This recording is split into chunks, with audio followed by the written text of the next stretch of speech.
On prolonge l'après-midi sur ce sujet, quelle est la prise en charge du Covid. Et donc on a parlé beaucoup de matériel, de matériel manquant, d'EPI et de système D. Et qui invitait d'autres qu'Alain Delchambre, donc directeur du Fab Lab, également le cofondateur de l'unité biomédicale à la faculté de Polytechnique. Et donc on est ravis de t'accueillir, Alain, pour nous présenter un petit peu tout ce que le Fab Lab a mis en œuvre en termes et d'inventivité, et surtout de réalisation pour aider le monde médical dans cette crise pandémique. Merci Marc. C'est de la parole. Merci. Bonjour à toutes et à tous. Nous allons effectivement parler des activités du Fab Lab dans le cadre de cette crise du coronavirus. Alors, je vais partir du problème initial, la réponse que le Fab Lab a essayé d'apporter à ce problème. Par rapport aux visières de protection et puis par rapport à d'autres types de matériel. Ensuite, le partenariat qui a été particulièrement important avec une fondation, quelques réflexions et aussi quelques pistes pour le futur. Alors le problème initial, c'est le besoin en équipement de protection. Donc Madame Gérard vous en a parlé. Nous sommes au début du confinement. Et donc c'est le lundi 16 mars et des médecins de l'hôpital Saint-Pierre nous contactent vu le manque de masques de protection, particulièrement les masques FFP2. Et donc le but est de mettre au point une barrière physique devant le visage du personnel soignant pour prolonger la durée de vie du masque FFP2, mais aussi pour protéger les yeux. Et donc des premiers prototypes avaient été faits en interne. Donc vous voyez ici des stomatologues qui avaient mis au point un moule pour mettre une feuille de transparent pour slide devant le visage. Alors, on a démarré effectivement les études au Fab Lab. Alors, c'est quoi d'abord un Fab Lab ? C'est un espace de prototypage, c'est-à-dire un espace où on passe rapidement de l'idée au prototype à l'aide de plusieurs types de machines, mais essentiellement, nous en avons utilisé deux ici. Ce sont des imprimantes 3D, donc des imprimantes qui partent à partir d'un modèle 3D d'un dispositif et qui l'impriment en polymère, et des découpeuses laser de telle manière à découper des feuilles de matériaux. Alors le Fab Lab de l'ULB, il est situé où ? Eh bien, il est situé dans les anciennes casernes d'Ixelles. Donc ici, vous avez le boulevard Général Jacques et l'avenue de la Couronne. Donc c'est là que le Fab Lab de l'ULB, de la VUB sont situés. Et donc, c'est quoi le Fab Lab ? C'est non seulement effectivement un atelier, mais aussi ce qu'on appelle une communauté de makers. Ça veut dire que le Fab Lab de l'ULB fait partie d'un réseau de Fab Lab international de 2000 Fab Lab et est un des 70 centres de formation de ces 2000 Fab Lab répartis dans le monde. Et ça, c'est un aspect vraiment particulièrement important parce que ça veut dire que lors de l'étape de la conception, on peut faire appel à ces 2000 Fab Labs. Il y en a bien un qui a déjà eu un problème assez similaire à celui que l'on veut traiter. Alors, ce qui est aussi important, c'est que les modèles sont totalement partagés. C'est-à-dire que dès qu'on a mis au point un dispositif, ils sont rendus disponibles sur une plateforme commune et cette plateforme est utilisée, le même type de plateforme, c'est-à-dire le GitLab, est utilisé parmi tous les Fab Labs au niveau international. Alors, une troisième caractéristique, c'est une approche très multidisciplinaire dans laquelle on a des scientifiques, des ingénieurs, des architectes, des designers industriels, des juristes, des artistes, des citoyens et encore pas mal d'autres spécialités. Alors, revenons à nos visières de protection. On a le problème posé par les médecins de Saint-Pierre le 16 mars. Il nous a fallu en fait une semaine pour travailler avec 25 concepteurs qui étaient répartis dans plusieurs Fab Labs, de manière à mettre au point 3 dispositifs différents, 3 masques différents. L'un qui était produit par impression 3D, l'autre par découpe laser de plexiglas et un troisième qui est découpe laser de polypropylène. Alors pourquoi 3 modèles? Simplement parce que nous étions dans une situation où nous ne savions pas quel type de matériaux nous allons pouvoir disposer lors des prochaines semaines. Et donc nous voulions non seulement diversifier les matériaux, mais aussi diversifier les moyens de production, parce qu'on ne savait pas comment faire la montée en échelle. Alors, vous voyez ici, lors de la phase de conception, nous avons directement partagé les modèles avec cette plateforme internationale. Ici, c'est un des modèles de support. Ici, c'était le modèle de la feuille qui devait être... donc, on avait pris un format A4 parce que c'était des feuilles qui étaient disponibles. On en avait encore tous dans nos bureaux du temps où on faisait des slides, des transparents à la main. Alors, du 23 au 29 mars, on a commencé la production.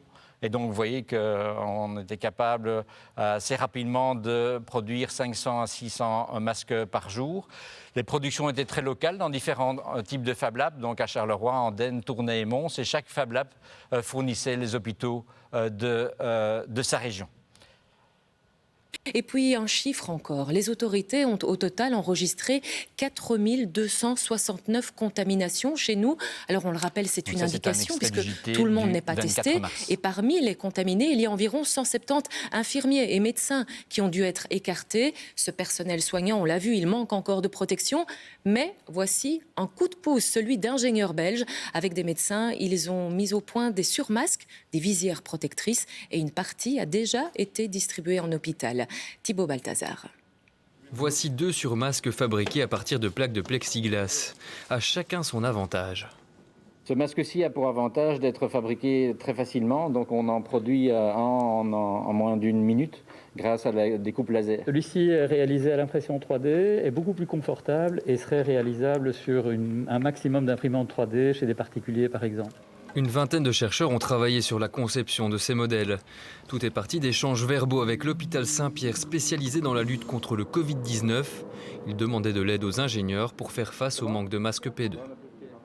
On s'est très vite rendu compte que ces masques-là, ça allait prendre plusieurs semaines à développer et qu'on n'allait pas être dans les temps. Et donc on s'est demandé avec les hôpitaux qui nous ont alors adressé une demande en se disant nous on a besoin de ces surmasques également qui permettent de prolonger la vie des masques FFP2. Grâce à ces imprimantes laser et 3D, les ingénieurs espèrent rapidement pouvoir concevoir 600 surmasques par jour et ainsi être capables de répondre à la demande.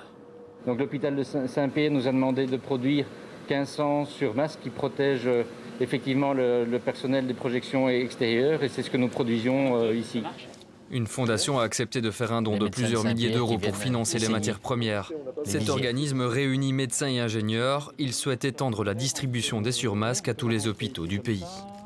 Ce que nous voulons avec ces surmasques, c'est nous protéger, nous personnels soignants, de la projection de particules et surtout également protéger les masques que nous portons de cette contamination et de cette manière essayer de prolonger leur vie. 350 surmasques sont déjà arrivés à l'hôpital Saint-Pierre. Ce système D a un seul objectif, protéger au mieux le personnel soignant de la maladie. Voilà, alors très vite, la production n'a pas été suffisante, donc il a fallu effectivement monter en échelle. Et cette montée en échelle a correspondu à la période du 30 mars au 12 avril. Et là, je dois noter un formidable élan de solidarité. Je préciserai dans quel domaine dans un instant. Donc on a d'abord multiplié les sites de production parce que on avait une découpeuse laser au Fab Lab, il en fallait beaucoup plus. Donc vous voyez que l'expérimentarium de l'ULB s'y est mis, également les Fab Labs régionaux, le site Fab 2, des privés. Donc un atelier de production à Braine-l'Alleud, 2 bureaux d'architecture à Bruxelles. Et alors, et c'est vraiment très important, et d'où l'importance du partage des modèles, des makers particuliers, donc des gens qui avaient chez eux une imprimante 3D. Et à la période la plus importante de production, il y avait une cinquantaine d'imprimantes qui fonctionnaient chez des particuliers qui imprimaient de 10 à 12 heures par jour. Et donc on a pu monter ainsi à une production quotidienne de à peu près 1500 à 2000 visières par jour. Alors au Fab Lab de l'ULB, il y avait aussi pas mal d'opérations qui étaient faites. Notamment, il fallait faire des trous dans les feuilles de transparent, donc la partie transparente de la visière. Et donc, vous voyez là, plus de 300 bénévoles ont participé à ceci par équipe de 10 lors des différentes journées de production. Donc, vous voyez ici à gauche la production de fentes dans les visières, parce qu'il y a certaines visières à fente, d'autres qui faisaient effectivement des trous. Et donc, vous voyez ici le résultat de production des 3 types de visières. Et ici, les visières qui sont portées par du personnel au sein de l'hôpital Erasme. Alors, l'élan de solidarité, vous avez déjà vu les 300 bénévoles. Alors, il y avait des bénévoles plus seniors qui voulaient aussi participer, mais vu ces grandes affluences qu'il y avait à l'intérieur du Fab Lab, on a préféré les laisser à l'extérieur du Fab Lab et ils assuraient les livraisons sur Bruxelles. Alors, il y a un industriel Fluxis qui s'est chargé des livraisons en province, parce qu'ils avaient effectivement des réseaux de livraison en province. Des particuliers nous ont apporté des milliers de transparents, donc vous voyez là les stocks de transparents qui s'étaient accumulés. Et aussi des industriels nous ont fait don de dizaines de milliers de visières, de plaques de matériaux, etc. Donc vous voyez des plaques de matériaux qui ont été ramenées là d'Anvers.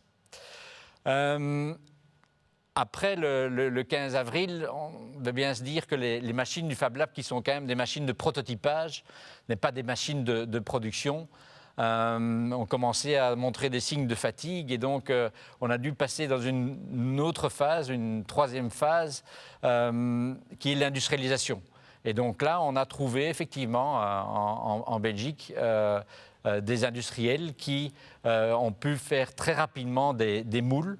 Et donc, vous voyez, on a envoyé le 9 avril un fichier donc, numérique décrivant le support des visières. Et le lundi 13 avril, la production était lancée à l'aide d'un moule à injection plastique de l'ordre de 2500 pièces par jour.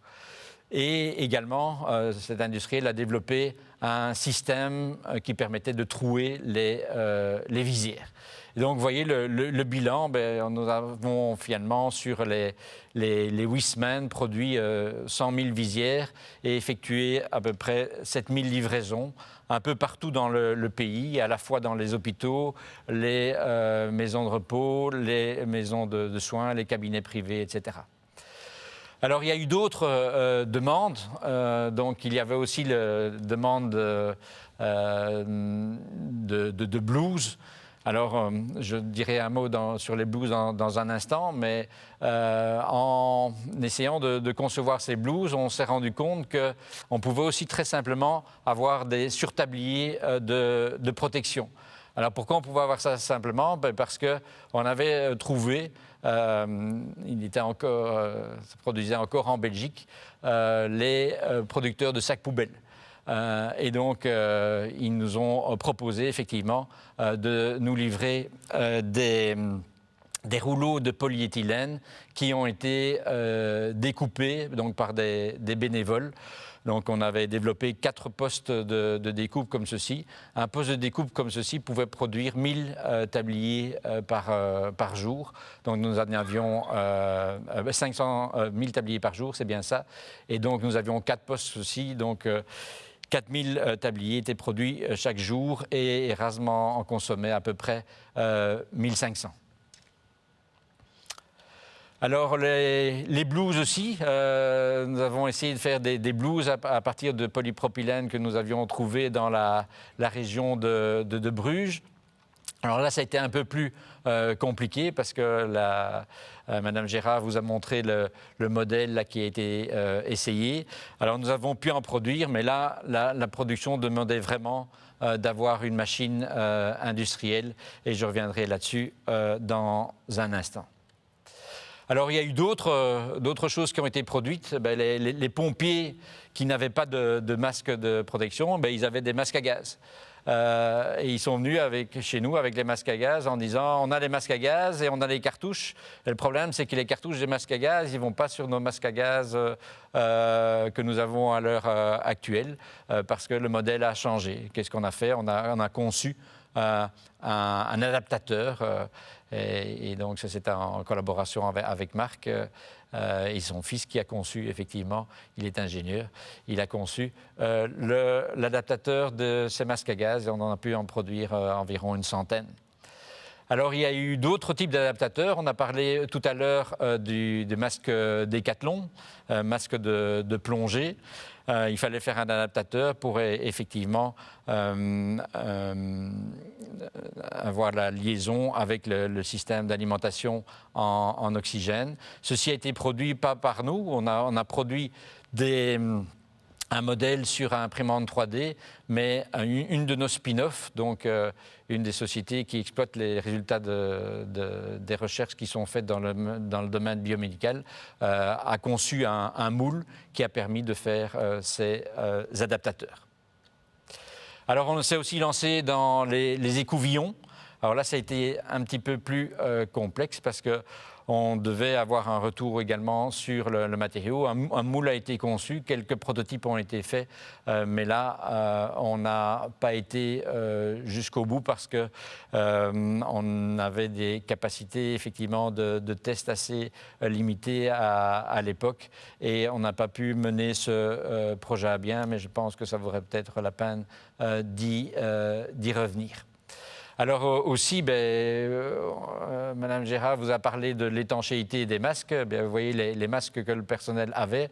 Il fallait effectivement, quand on le mettait sur le visage, il pendouillait.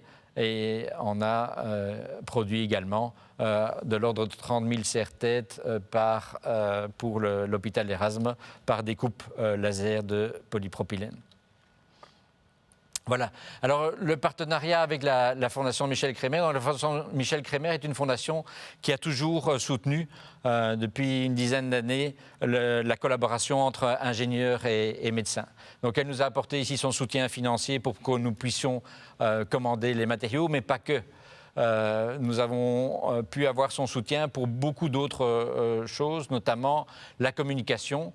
Il a fallu faire appel via la presse écrite, télévisée, les réseaux sociaux, etc., aux industriels qui devaient nous apporter les matériaux, aussi aux particuliers qui nous apportaient les transparents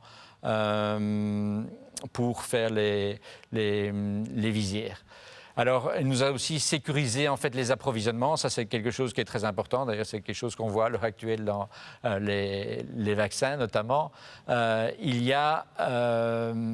avait besoin effectivement de matières premières. Alors, ces matières premières, toutes celles qui étaient produites en Chine, on n'y avait plus accès. Donc, on a dû reprendre contact avec des industriels locaux qui nous ont effectivement permis de continuer la production. Ils ont également fait l'enregistrement de toutes les commandes des hôpitaux, organisé la logistique, la distribution et la recherche de partenariats pour tout ce qui est l'industrialisation. Donc nous pouvions vraiment nous concentrer sur la conception et la production. Alors, quelques réflexions à l'issue de cet exposé. Je pense que vraiment, ce qui est très important ici, c'est l'importance de la multidisciplinarité. D'ailleurs, c'est ce qui nous a fait créer la filière ingénierie biomédicale, parce que ça fait maintenant 20 ans qu'on collabore, notamment avec l'hôpital Erasme, pour développer des dispositifs médicaux. Et ça doit vraiment se faire en partenariat total entre les médecins, le monde médical et les ingénieurs. L'un ne doit pas être le sous-traitant de l'autre. Il faut travailler de concert. L'intelligence collective aussi, très important avec les Fab Labs. On l'a vu lors de la phase de conception. On a pu aller très vite parce qu'un ensemble de concepteurs ont collaboré et parce que des solutions existaient déjà dans d'autres régions du globe. L'importance de développer l'esprit d'innovation, donc le Fab Lab, l'ingénierie biomédicale. Je vous parlerai dans un instant d'un centre d'innovation médicale où on rêve de voir se côtoyer médecins et ingénieurs. Alors la production locale, ça c'est quelque chose qui nous a aussi pas mal interpellés. À un certain moment, on ne trouvait plus les matières premières. Alors il a fallu vraiment se demander dans quel secteur industriel on utilisait des matières premières qui pouvaient nous intéresser, donc notamment la ferme Murapac qui commercialise les sacs poubelles. Eh bien, ils ont permis effectivement pendant 2 mois à l'hôpital Erasme d'avoir des surtabliers. Alors, la notion de solidarité, elle a été évoquée à maintes reprises. Et in fine, beaucoup de solutions sont quand même venues de la base. Et je pense que ça, c'est une réaction un peu plus générale. Il faudra en tenir compte pour l'après-coronavirus. Alors, le futur, bien, au niveau visière de protection, on a possibilité de produire à l'heure actuelle à peu près 30 000 visières par jour avec les moyens industriels que l'on a mis sur pied. Au niveau des tabliers, le projet a été repris par un entrepreneur et est produit maintenant en atelier protégé. Et au niveau des blouses, eh bien là, nous avons poursuivi l'étude grâce à un projet de recherche et développement qui est financé par la région Wallonne. Nous avons développé plusieurs types de soudure et fait des tests. Et nous avons conçu maintenant une machine qui pourrait faire des blouses réutilisables. Donc c'est aussi la notion de réutilisable, est aussi une notion qu'il faudra peut-être prendre en compte dans le futur, vu les tonnes de polymères que l'on met à la poubelle chaque année dans le milieu médical et hospitalier. Alors, un autre futur aussi qu'on envisage, c'est de mettre un centre d'innovation médicale à proximité donc, de l'hôpital Erasme qui se trouve ici. L'implantation de centres d'innovation médicale devrait se trouver ici. Alors, c'est quoi ce centre d'innovation médicale? Mais c'est d'avoir, depuis l'idée jusqu'à la production des premières séries et les tests cliniques, un continuum au sein d'un même lieu géographique. C'est-à-dire avoir les chercheurs, avoir le centre qui permettent la certification des produits. Ce centre existe déjà à l'heure actuelle. On a déjà toutes les briques, mais elles sont un peu dispersées partout dans Bruxelles. Avoir également des spin-offs qui sont actives et qui commercialisent les produits, et également un centre de formation, de telle manière à pouvoir former les médecins aux nouvelles techniques. Voilà, c'est un projet que nous avons déjà depuis quelque temps, mais je pense qu'il verra le jour assez prochainement, et je vous remercie de votre attention. Merci Alain, le génie humain est sans limite et maintenant avec la technique actuelle, il est rapidement appliqué en plus. Il y a une question qui m'intéresse comme ça. Vous avez l'occasion sur cette grande plateforme où vous partagez toutes vos créations, oui, de voir ce qui avait intéressé éventuellement d'autres. Qu'est-ce qu'il y a moyen de voir ça? Où les gens prennent sans que tu saches ce qu'ils prennent, où ils te disent ça et c'est chouette, ça nous a aidé effectivement. Ce qui a fort aidé, c'est tout ce qui était surtout le matériel de protection, les visières. Hein. Les visières et alors les les adaptateurs, masques Décathlon, etc. Donc les gens ont repris ceci. Et d'ailleurs, il y a eu notamment en Afrique centrale, donc à Douala, ils ont mis sur pied un Fab Lab avec l'aide d'Erasmus Coopération, et ils ont produit les modèles qui étaient sur le GitLab. Et comme ça, à Bukavu, ils ont fait des imprimantes 3D également aussi, des visières, etc. Mais on ne sait pas évidemment où tout ceci est pris, mais en dehors des messages qui revenaient vers nous en disant tiens, on a utilisé votre modèle, ça fonctionnait. Et tu as vu quelque chose d'étonnant créé à l'occasion de cette pandémie, ou un truc que tu t'es dit que tu n'as pas eu besoin de faire, mais où tu as vu, ah oui, ça, ils ont créé ça, c'est J'ai vu au Fab Lab de la VUB un projet assez extraordinaire. Ils ont carrément, eux, avec des constructeurs automobiles, refait des prototypes de respirateurs. Et donc, ils n'ont pas pu être utilisés parce qu'il y avait des problèmes de certification, etc. Mais j'ai vu un développement en à peu près 1 mois, avec tous les composants venant de l'industrie automobile qui étaient disponibles, ceux-là, parce que les composants médicaux ne l'étaient plus. Mais en 1 mois, ils ont fait ça et ça fonctionne correctement. Ils en ont envoyé un peu partout dans le monde pour voir si effectivement il y avait moyen d'aider certaines régions avec ça. Ça peut servir éventuellement.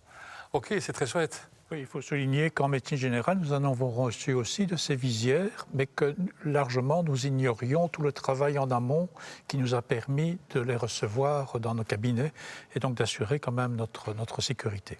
Merci beaucoup. Merci. Merci à vous.